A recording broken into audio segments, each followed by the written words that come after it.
Good morning student. Today I am going to explain you class 8 mathematics unit 12.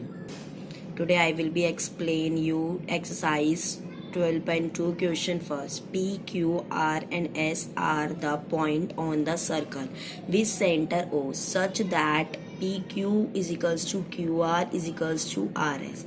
If angle O is equals to 60 degree, find the angle QOR and angle ROS.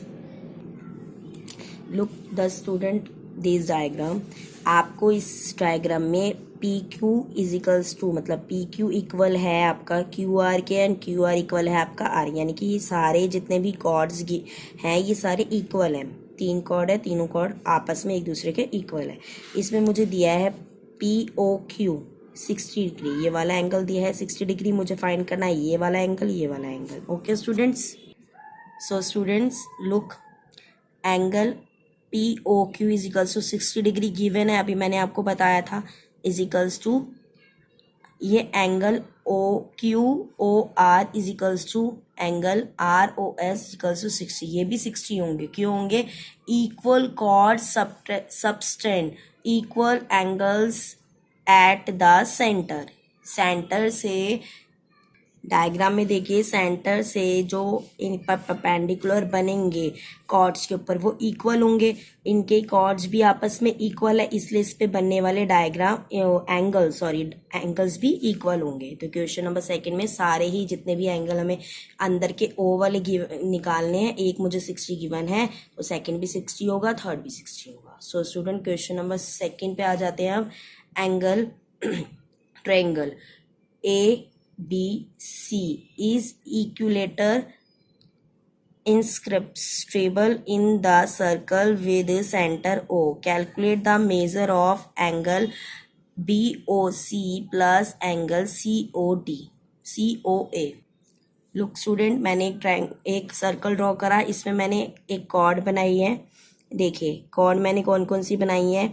सबसे पहले बनाई BC, फिर बनाई मैंने ओ सी, फिर बनाई मैंने A B. मैंने आपको बताया था अगर ये सेंटर से जाती तो ये डायमीटर कहलाती, ये सेंटर से नहीं है तो कॉर्ड कहलाएगी. मैंने सेंटर ओ इसका जो था उन सभी पॉइंट्स को मैच कर दिया.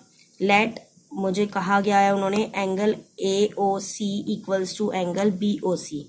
ए ओ सी ये वाला एंगल बी ओ सी के इक्वल है ये वाला एंगल, और ए बी ओ ये वाला एंगल. ये तीनों एंगल को मैंने क्या लेट कर लिया, एक्स.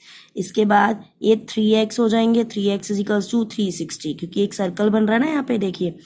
तो ये सर्कल कितने डिग्री का होता है, 360 डिग्री का. तो मैंने लिखा 360 degree. 3x is equals to 360. 3 इधर मल्टीप्लाई तो अपोजिट साइड जाके डिवाइड हो जाएगा.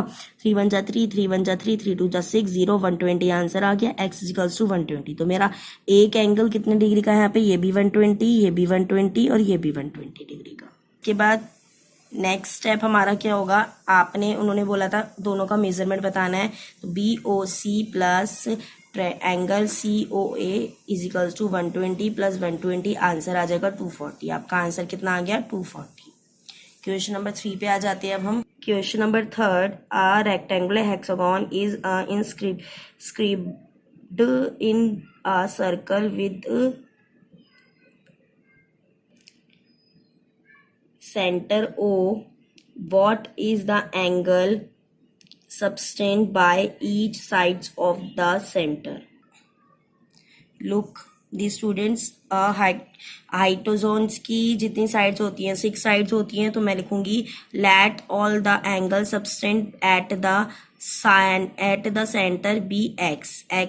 मान ली मैंने सारी साइड्स को उसको जो सबटेंड कर रही हैं.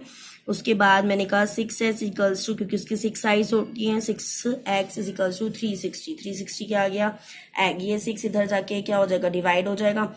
तो मैं इधर ये मल्टीप्लाई है, इधर जाके मैंने डिवाइड कर दिया, आंसर आ गया 60. तो angle subtend at the center by each side is equals to 60. कितने डिग्री पर सबटेंड कर रहे हैं वो, 60 डिग्री पर ईच साइड पर सबटेंड कर रहे हैं सेंटर से.